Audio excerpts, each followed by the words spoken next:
La navette perça les nuages toxiques de la planète Forge, son fuselage noir comme l'obsidienne, réfléchissant les lueurs oranges des forges titanesques qui s'étendaient à perte de vue. Sur le flanc de l'appareil, un symbole. 3 barres verticales entrelacées, encadrées par 2 arcs formant un I stylisé. Le sceau de l'Inquisition dans les ruelles surpeuplées de la ruche en contrebas. Ce simple symbole suffisait à glacer le sang des plus endurcis, car lorsqu'un inquisiteur arrive sur un monde, c'est que quelque chose de terrible s'y cache, ou que quelque chose de pire encore est sur le point d'arriver. L'Inquisition. Les 5 ordres de l'Inquisition de l'Empereur, pour utiliser leur titre complet. Une organisation qui existe en dehors de toute hiérarchie impériale, qui ne répond qu'à l'empereur lui-même et dont les agents possèdent un pouvoir si absolu qu'ils peuvent condamner des mondes entiers à l'oubli. Ce sont les gardiens secrets de l'Imperium, les chasseurs de l'ombre qui traquent les menaces que le citoyen impérial ordinaire n'a même pas le droit de savoir qu'elles existent. Démons, xénos, hérétiques, mutants, traîtres, sorciers. L'Inquisition les combat tous par tous les moyens nécessaires, aussi terribles soient-ils. Mais d'où vient cette organisation mystérieuse? Comment est née cette police secrète dotée de pouvoirs illimités? Et surtout, comment fonctionne-t-elle dans la galaxie impitoyable du 41e millénaire? C'est ce que nous allons découvrir aujourd'hui, en plongeant dans les origines obscures de l'Inquisition et en explorant l'étendue terrifiante de son autorité absolue. Pour comprendre la naissance de l'Inquisition, il faut retourner à l'une des périodes les plus sombres de l'histoire impériale, l'hérésie d'Horus. Au début du 31e millénaire, l'humanité était au sommet de sa gloire. La grande croisade avait reconquis la galaxie pour l'empereur et ses fils, les primarques, menaient ses légions de Space Marines à la victoire sur tous les fronts. Mais tout bascula lorsque le maître de guerre Horus, le plus aimé des fils de l'empereur, fut corrompu par les dieux sombres du chaos. La guerre civile qui s'ensuivit déchira l'Imperium. Des légions entières se retournèrent contre l'empereur. Des mondes brûlèrent. La moitié de l'Imperium sombra dans les flammes de la trahison.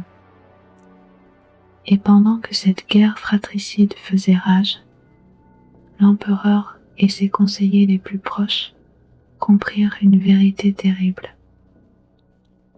La menace ne venait pas seulement de l'extérieur, mais aussi de l'intérieur. Le chaos pouvait corrompre n'importe qui, même les plus nobles, même les demi-dieux créés par l'empereur lui-même.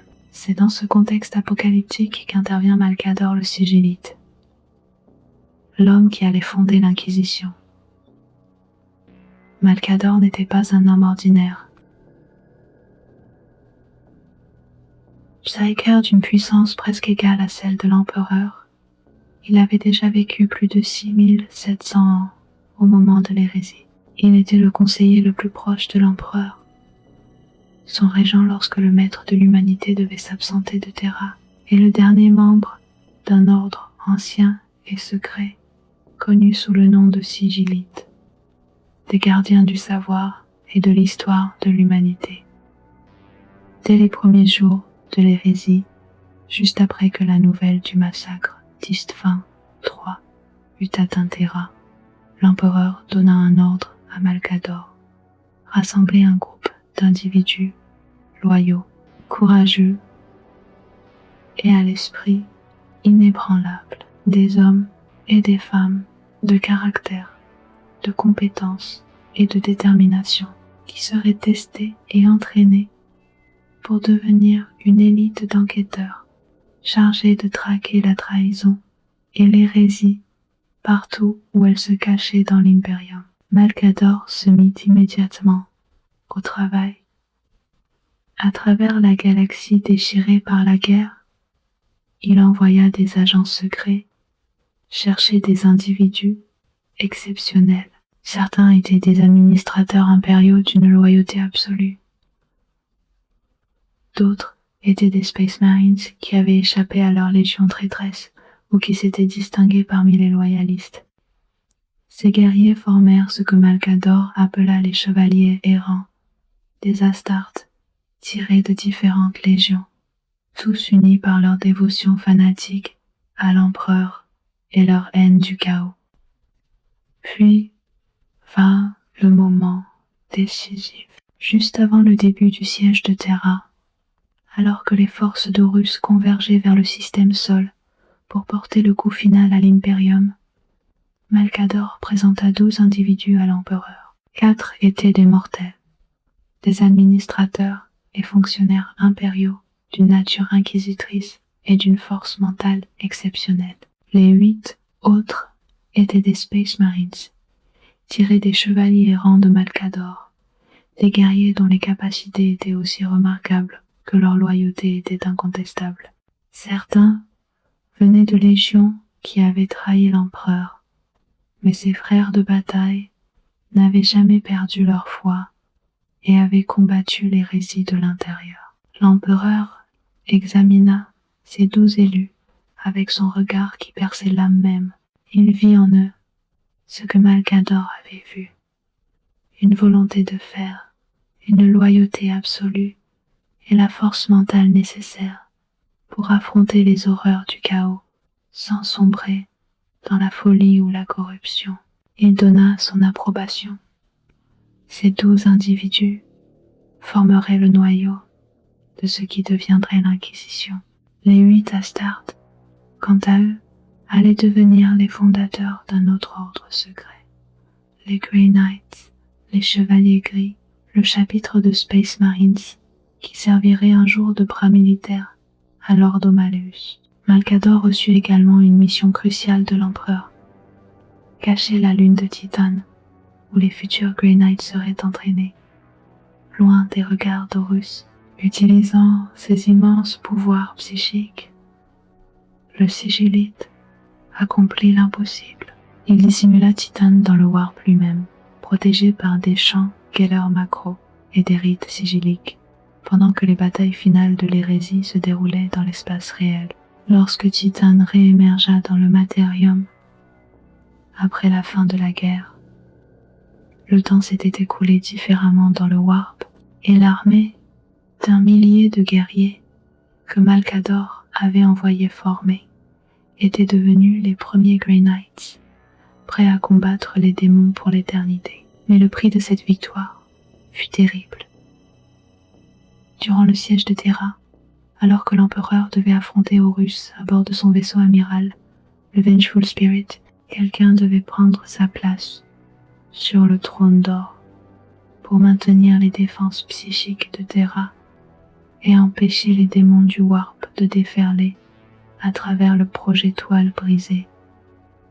Malcador se porta volontaire, bien qu'étant le psycheur humain le plus puissant après l'empereur lui-même. Ses pouvoirs n'étaient rien comparés à ceux du maître de l'humanité. S'asseoir sur le trône d'or le tuerait, et Malcador le savait, mais il le fit quand même.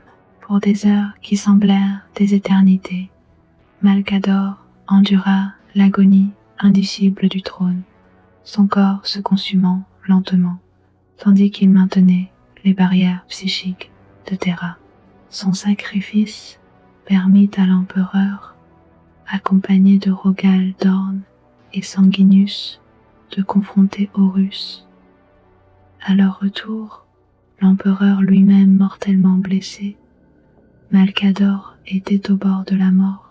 Avec ses dernières forces, il transmit une étincelle d'énergie à l'empereur, lui permettant de donner ses ultimes ordres avant d'être placé sur le trône d'or pour l'éternité. Puis, Malcador mourut, et l'empereur le déclara à jamais Malcador le héros, en reconnaissance de son sacrifice ultime. C'est ainsi que naquit l'Inquisition, forgée dans le feu de la plus grande trahison que l'humanité ait jamais connue, créée par le sacrifice d'un des plus grands serviteurs de l'empereur. Son symbole, les 3 barres verticales entrelacées, n'était autre que le sceau des sigillites, l'ordre ancien dont Malcador était le dernier membre. L'Inquisition était destinée à être les yeux et les oreilles de l'empereur, toujours vigilante, toujours à la recherche des signes de corruption et de trahison, afin que jamais plus l'impérium ne soit pris au dépourvu par l'ennemi intérieur. Pendant les premiers millénaires de son existence, l'Inquisition était une organisation unifiée, entièrement dédiée à combattre la corruption du chaos partout où elle se manifestait. Mais à mesure que les siècles passaient et que les menaces se diversifiaient, l'Inquisition elle-même évoluait, se fragmentant en différentes branches, chacune spécialisée dans un type particulier de menace. C'est ainsi que naquirent les ordos. Aujourd'hui, dans le 41e millénaire, l'Inquisition est divisée en de nombreux ordos, des subdivisions opérationnelles qui se concentrent sur des menaces spécifiques. Parmi ceux-ci, 3 se distinguent comme les Ordo Majoris, les Ordo Majeurs, l'Ordo Malleus, l'Ordo Xenos et l'Ordo Hereticus. Chacun combat une menace existentielle pour l'humanité. Et ensemble, ils forment la triade protectrice de l'Imperium, l'Ordo Malleus, dont le nom signifie l'ordre du marteau en haut gothique, est le plus ancien et le plus secret des 3 ordos majeurs. Ces inquisiteurs, souvent appelés les chasseurs de démons, sont chargés de combattre la menace la plus dangereuse de toutes, les manifestations physiques du chaos dans l'espace réel. Les démons, les entités du warp qui cherchent à déchirer le voile entre les dimensions pour déverser l'horreur et la folie dans la galaxie matérielle. L'Ordo Malleus reste le plus proche de la mission originelle de l'Inquisition telle que conçue par Malcador et l'Empereur. Ses membres doivent posséder une force mentale exceptionnelle, car affronter un démon, c'est affronter l'incarnation même de l'irrationnel et du désespoir. La simple connaissance de l'existence des démons peut marquer le début de la chute d'un individu vers la damnation. C'est pourquoi les opérations du Malleus sont gardées sous le plus grand secret, même au sein de l'Imperium. Les civils qui survivent à une confrontation avec des forces démoniaques sont généralement soit effacés de leur mémoire, soit confinés à vie dans des camps de travail forcés, soit, dans les cas extrêmes, exterminés avec leur monde entier.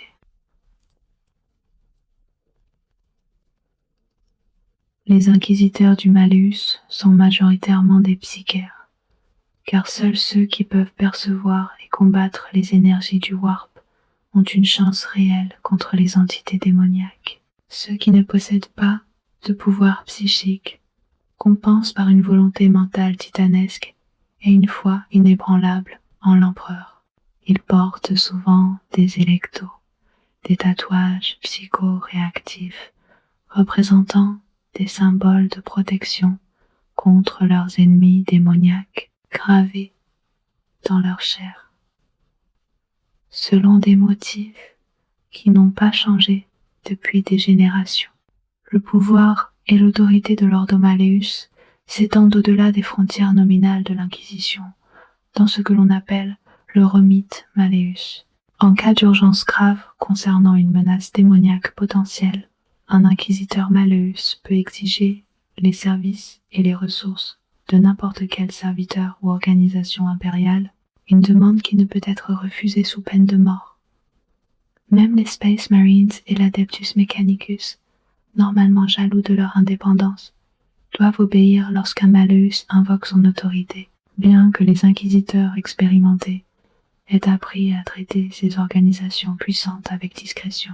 Le bras armé de l'Ordo Malleus et le chapitre des Grey Knights, les Chevaliers Gris, fondés par les 8 Astars que Malcador avait présenté à l'Empereur, basés sur Titan, la plus grande lune de Saturne. Les Grey Knights sont tous des psychères, recrutés parmi les individus les plus purs et les plus forts mentalement.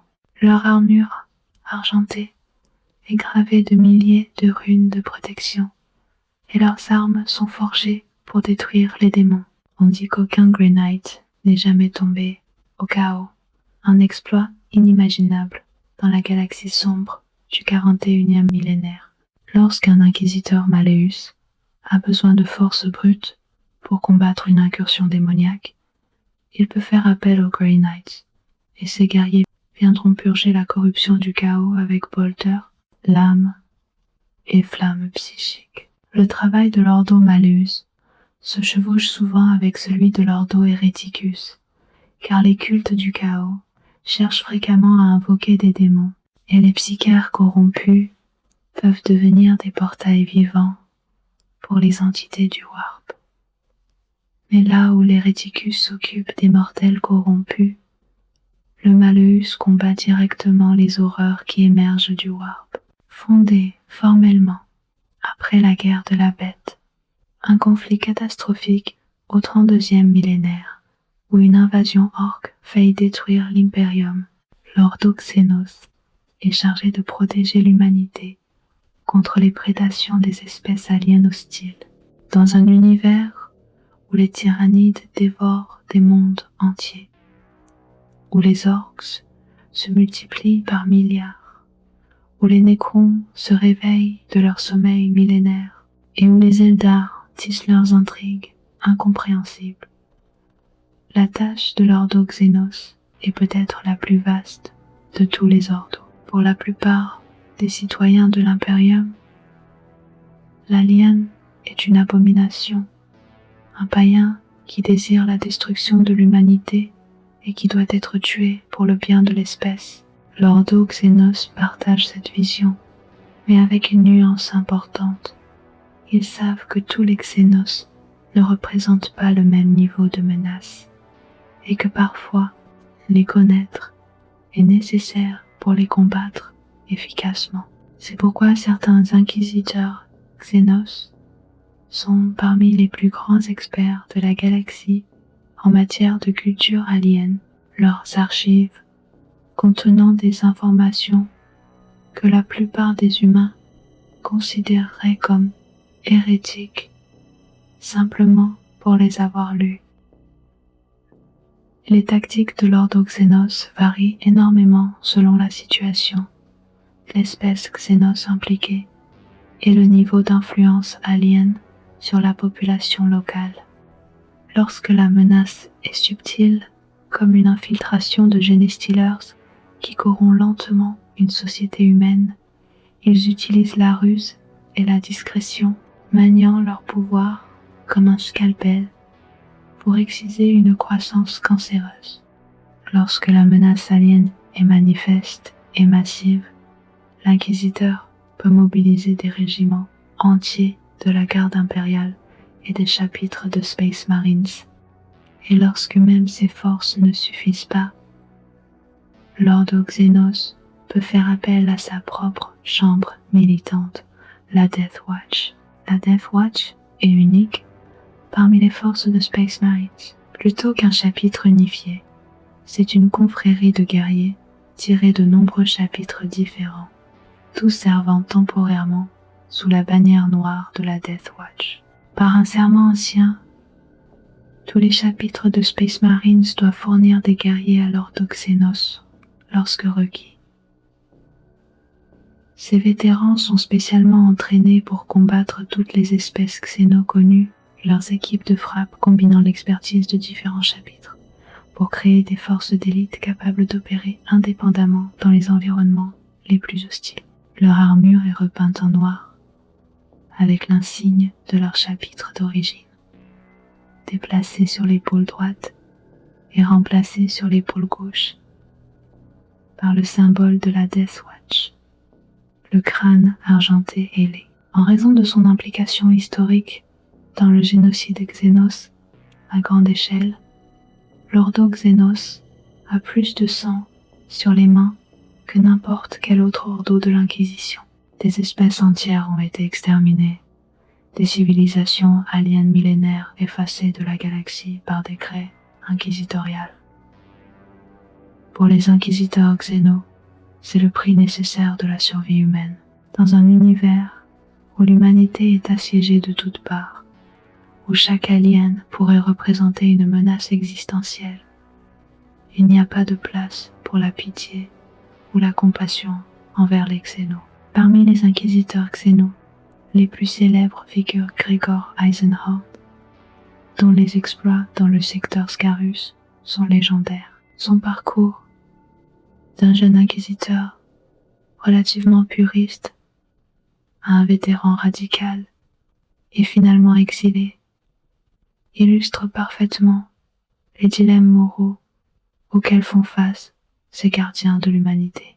Eisenhorn a combattu des cultes Eldars noirs, traqué des inquisiteurs renégats et même enchaîné un démon pour l'utiliser contre les ennemis de l'Imperium, franchissant des lignes que beaucoup considéreraient comme hérétiques. L'Ordo Hereticus est le plus jeune des 3 ordos majeurs et de bien des façons le plus sinistre, fondé après l'âge de l'apostasie au 36e millénaire, lorsque le haut seigneur Gogevandir plongea l'Imperium dans une guerre civile sanglante par sa tyrannie et son hérésie.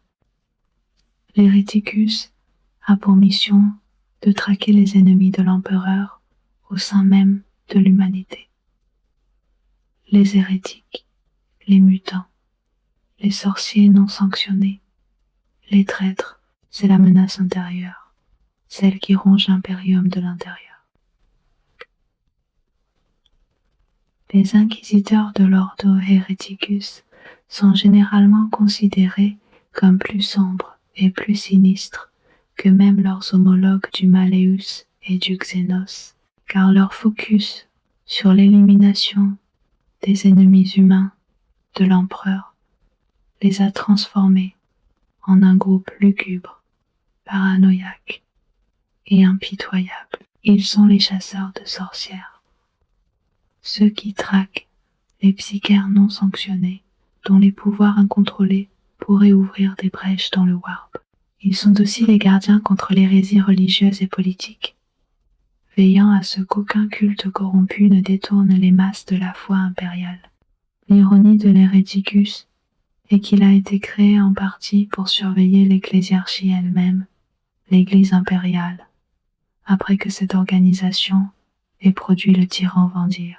Pourtant, le bras militaire de l'Héréticus est précisément l'Adepta Sororitas, les sœurs de bataille, une organisation militante féminine créée à partir des anciennes gardes du corps de Vandir. Les sœurs de bataille sont liées par un pacte ancien à servir l'Ordo Hereticus lorsque appelés, apportant leur foi fanatique et leur arsenal sacré à la chasse aux hérétiques. L'Héréticus utilise également les vaisseaux noirs de l'Inquisition pour rassembler les psychères non sanctionnés à travers la galaxie. Ces individus représentent un danger mortel. Chaque utilisation de leur pouvoir risque d'ouvrir une porte vers le warp, permettant aux démons d'envahir l'espace réel. La plupart sont emmenés sur Terra pour être testés. Les plus forts et les plus disciplinés rejoindront les rangs des psychères sanctionnés, servant l'Imperium avec leurs capacités. Les faibles ou les corrompus sont soit exécutés, soit utilisés comme combustible pour l'Astronomiken, le phare psychique qui guide la navigation interstellaire. Leur vie sacrifiée pour maintenir l'empereur en vie sur le trône d'or. Mais l'Ordo Hereticus s'occupe de bien plus que les psychères. Toute forme de corruption interne tombe sous leur juridiction. Les cultes séditieux qui vénèrent de faux dieux, et gouverneurs planétaires qui détournent les dîmes impériales, les mouvements de réforme qui menacent la stabilité sociale, les mutations génétiques qui pourraient indiquer une corruption par le chaos, même la vénération de faux aspects de l'empereur peut attirer leur attention. Pour l'Héréticus, il n'existe pas de plus grand ennemi de l'Imperium que l'homme qui agit contre lui de l'intérieur. Catarina Greyfax est l'une des inquisiteurs Héréticus les plus redoutés du 41e millénaire. Dotée d'un psyoculum qui lui permet de détecter les psychères avec une précision mortelle et d'un bolter condamnateur qui assure qu'il ne se relève jamais, Greyfax incarne l'implacabilité de son ordo. Son histoire personnelle est extraordinaire.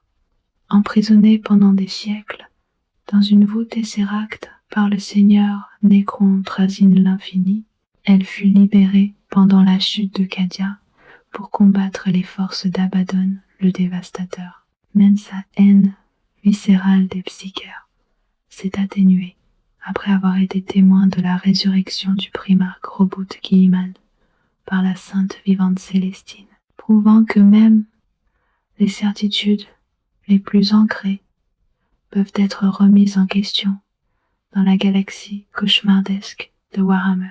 Au-delà de leur affiliation à un ordo, les inquisiteurs sont également divisés selon des lignes philosophiques qui traversent tous les ordos.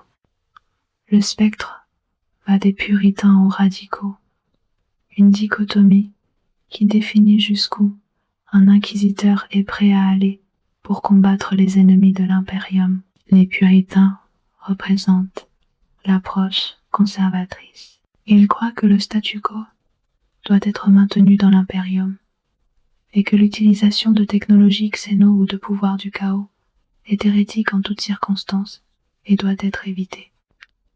Les puritains les plus extrêmes adhèrent à la tendance monodominante qui soutient que toutes les formes de pouvoir psychique et toutes les espèces non humaines doivent être éradiquées de la galaxie, une position intenable pour un impérium qui dépend tellement des psycheurs pour les voyages et les communications. À l'opposé du spectre, les radicaux croient que combattre l'ennemi justifie tous les moyens, même utiliser ses propres armes contre lui. Ils emploient la xénotechnologie, lient des autres démons, et certains vont même jusqu'à utiliser la sorcellerie du chaos pour combattre le feu par le feu. La faction radicale la plus extrême est celle des Horusiens, qui croient qu'il est possible de créer un avatar du chaos, similaire à Horus Lupercal, qui pourrait être contrôlé pour le bien de l'humanité. Entre ces deux extrêmes, existe un vaste spectre de philosophie et de méthodologie. Certains puritains, comme les tauriens, cherchent à ressusciter l'empereur. Certains radicaux, ironiquement, sont issus de cette même faction taurienne. La vérité est que chaque inquisiteur interprète sa mission à sa manière, et les conflits philosophiques au sein de l'Inquisition peuvent être aussi violents que les guerres qu'ils mènent contre les ennemis de l'Imperium. Maintenant que nous comprenons l'origine et la structure de l'Inquisition, il est temps d'examiner l'étendue réelle de leur pouvoir. Et cette étendue est véritablement terrifiante. Un inquisiteur possède une autorité qui vient directement de l'empereur lui-même. Il n'y a pas de hiérarchie formelle au sein de l'Inquisition. Aucun commandement centralisé. Aucune bureaucratie à laquelle ils doivent rendre des comptes. Sauf à leur père inquisiteur. Cette absence de structure est intentionnelle. Malcador voulait créer une organisation capable d'agir rapidement et efficacement, non entravée par la bureaucratie paralysante qui afflige le reste de l'impérium. Le symbole de leur autorité est le sceau inquisitorial, souvent sous forme de rosace, qui leur confère le pouvoir de réquisitionner n'importe quel serviteur de l'Imperium pour assister dans leur mission. Et par n'importe quel serviteur, on parle vraiment de n'importe qui. Un inquisiteur peut commander des flottes entières de la marine impériale. Il peut réquisitionner des régiments de la garde impériale. Il peut exiger l'assistance de chapitres de Space Marines, bien que les inquisiteurs expérimentés aient appris qu'il est plus sage de demander la coopération des Astartes plutôt que de leur ordonner. Il peut même, dans certaines circonstances, faire appel au service de l'Officio Assassinorum, les assassins les plus mortels de la galaxie. Même les hauts seigneurs de Terra, les dirigeants nominaux de l'Imperium, ne peuvent refuser l'ordre d'un inquisiteur sans raison valable. Cette autorité absolue s'étend au pouvoir de vie et de mort. Un inquisiteur est juge, jury et bourreau. Il peut condamner un individu à mort sur place, sans procès ni appel. Les méthodes de punition à la disposition de l'Inquisition sont vastes et terrifiantes. L'arcoflagellation, où le condamné est transformé en un cyborg pénitent fouetteur, condamné à se flageller éternellement. La conscription dans les légions pénales, envoyée aux avant-postes les plus mortels de la galaxie. Ou la liaison à un moteur pénitent, un exo-armure de torture, où le prisonnier souffre dans une agonie permanente tout en combattant pour racheter son âme. Mais le pouvoir le plus terrifiant d'un inquisiteur est peut-être celui de l'excommunicate traitoris. Cette déclaration excommunique l'accusé de la race humaine elle-même, marquant l'individu, l'organisation ou même le monde entier comme traître à l'Imperium. Une fois cette déclaration prononcée, généralement lors d'un conclave inquisitorial, la cible est marquée de manière permanente dans les archives impériales. Les stigmates varient selon l'ordre. L'Ordo Malleus utilise l'extremis diabolis pour marquer ceux corrompus par le chaos. L'Ordo Hereticus utilise l'Hereticus Abomini pour les hérétiques et l'Ordo Xenos utilise le Xenos Horrificus pour ceux contaminés par les aliens. Pour les chapitres de Space Marines jugés traîtres, le stigmate est l'excommunicate traitoris lui-même. Recevoir un tel stigmate est essentiellement une condamnation à mort. Il est presque impossible de le faire retirer, et une fois marqué, des croisades de purge et des purges systématiques commencent généralement peu après. Des mondes entiers peuvent être déclarés excommunicate traitoris, condamnant des milliards d'âmes à la destruction, car oui, le pouvoir ultime d'un inquisiteur est celui de l'exterminatus. L'exterminatus est le nom, en haut gothique, d'une action ordonnée par les plus hautes autorités de l'Imperium pour détruire entièrement la biosphère d'une planète et toute vie qui s'y trouve. Cette sanction ultime n'est utilisée que dans les circonstances les plus extrêmes. Lorsqu'une menace stratégique d'extinction pour tout l'Imperium existe sur la planète et risque de se propager à d'autres mondes impériaux. Un inquisiteur possède l'autorité absolue pour ordonner un exterminatus à tout moment, bien qu'une telle décision extrême verra ses actions examinées par ses pairs. Les méthodes d'exterminatus sont variées et toutes horrifiantes. Les torpilles cycloniques sont les plus couramment utilisées.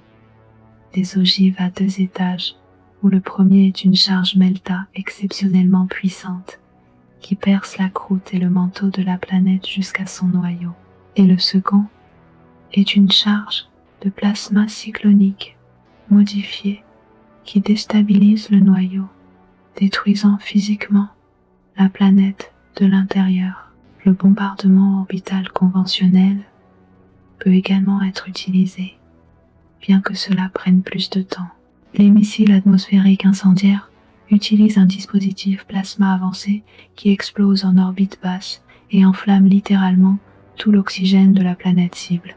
Et il existe des armes encore plus terribles, le virus mangeur de vie, qui décompose toute matière biologique en bouillie avant que les gaz libérés ne s'enflamment en une tempête de feu planétaire, ou les missiles atmosphériques Modalis, qui recouvrent un monde entier de phosphex mortels, un feu vert qui dévore tous les éléments à base de carbone. Le résultat d'un exterminatus réussi est un monde inimique à la vie pour des millénaires, sa surface transformée en désert stérile. Des milliards de vies peuvent être sacrifiées en quelques heures. Des civilisations entières peuvent être effacées. Pour l'Inquisition, c'est un prix acceptable. Ils estiment qu'il vaut mieux sacrifier d'innombrables serviteurs de l'empereur que de laisser un seul hérétique s'échapper pour mettre en danger encore plus de vies. Mieux vaut un monde mort qu'un monde perdu au chaos ou au xénos. Cette philosophie de pragmatisme glacial définit l'Inquisition. Ils ne sont pas guidés par la pitié ou la compassion, mais par la froide nécessité de la survie de l'espèce humaine dans une galaxie où l'humanité est assiégée de toutes parts, où des menaces existentielles émergent constamment. L'Inquisition croit que seule une vigilance éternelle et une volonté de faire l'impensable peuvent garantir la survie de l'Imperium. Les inquisiteurs ne travaillent pas seuls.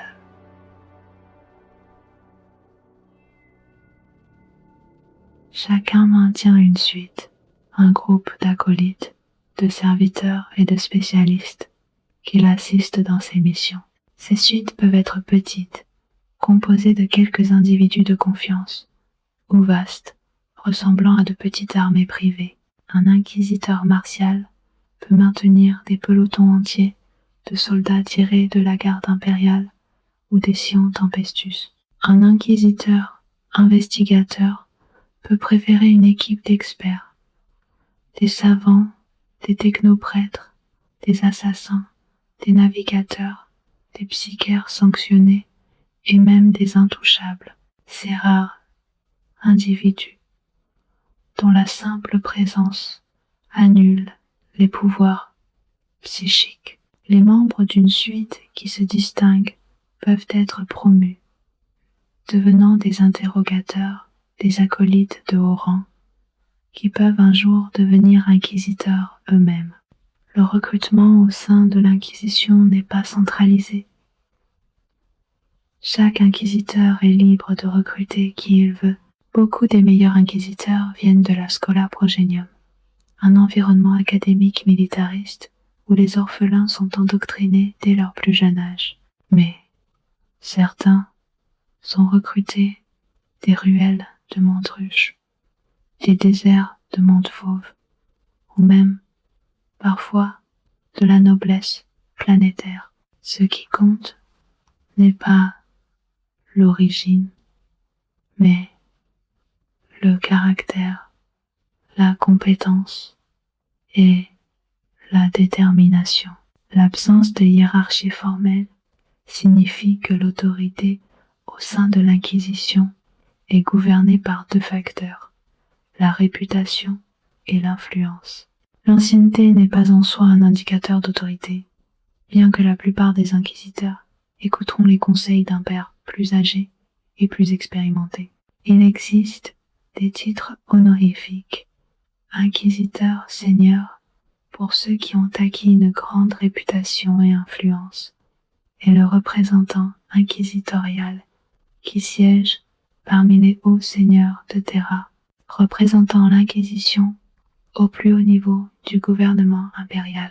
Mais même ces titres ne confèrent pas d'autorité supplémentaire sur les autres inquisiteurs. Ce sont des positions d'influence, pas de commandement. Cette structure décentralisée a des avantages et des inconvénients. D'un côté, elle permet aux inquisiteurs d'agir rapidement et de manière décisive, sans être entravés par la bureaucratie. De l'autre, elle conduit à des conflits internes constants. Les inquisiteurs peuvent et s'opposent régulièrement les uns aux autres, leurs interprétations différentes de leur mission, menant à des confrontations qui peuvent dégénérer en violence. Un inquisiteur puritain peut déclarer un inquisiteur radical comme hérétique. Un inquisiteur du malus peut entrer en conflit avec un inquisiteur du héréticus sur la juridiction d'une affaire. Ces guerres intestines sont une partie acceptée de la culture inquisitoriale, une reconnaissance que même les gardiens doivent être surveillés. Alors, que devons-nous penser de l'Inquisition? Sont-ils les héros vigilants qui protègent l'humanité des ténèbres, ou sont-ils des tyrans paranoïaques dont les méthodes brutales causent autant de souffrance qu'elles en préviennent? La vérité, comme souvent dans Warhammer, se situe quelque part dans la zone grise morale. L'Inquisition est née d'une nécessité absolue. L'hérésie d'Horus a prouvé que l'Imperium ne pouvait pas se permettre d'être complaisant, que la menace pouvait venir de l'intérieur aussi facilement que de l'extérieur, dans une galaxie où les démons du chaos cherchent constamment à corrompre et à détruire, où les flottruches tyrannides dévorent des systèmes entiers, où les nécrons émergent pour réclamer leur ancien empire, où les orques se multiplient sans fin, et où d'innombrables autres menaces guettent dans l'obscurité. L'humanité a besoin de gardiens impitoyables. Sans l'Inquisition combattant le bon combat, l'humanité aurait peut-être été perdue aux marées incessantes de démons du Warp, de mutants et de monstres il y a des millénaires. Ils ont empêché d'innombrables invasions démoniaques. Ils ont déjoué des complots xénos qui auraient pu détruire des secteurs entiers. Ils ont éradiqué des hérésies qui auraient pu plonger l'Imperium dans une nouvelle guerre civile. Leur vigilance éternelle, aussi terrible soit-elle, a un but, mais le prix de cette vigilance est immense. Des innocents meurent lors des purges inquisitoriales. Des mondes sont détruits par précaution. La paranoïa et la peur que l'Inquisition inspire peuvent être aussi destructrices que les menaces qu'elle combat. Et il y a toujours le risque qu'un inquisiteur lui-même tombe dans la corruption qu'il combat, devenant l'hérétique même qu'il chassait autrefois.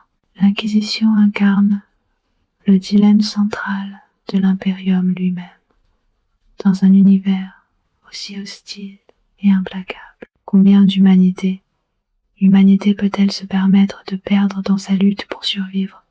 À quel point peut-on devenir monstrueux en combattant les monstres sans devenir soi-même un monstre? Ce sont des questions sans réponse facile. Et l'Inquisition les incarne dans toute leur terrible ambiguïté. Ce qui est certain, c'est que dans le sombre futur lointain, où il n'y a que la guerre, l'Inquisition demeure une force indispensable, aussi effrayante soit-elle.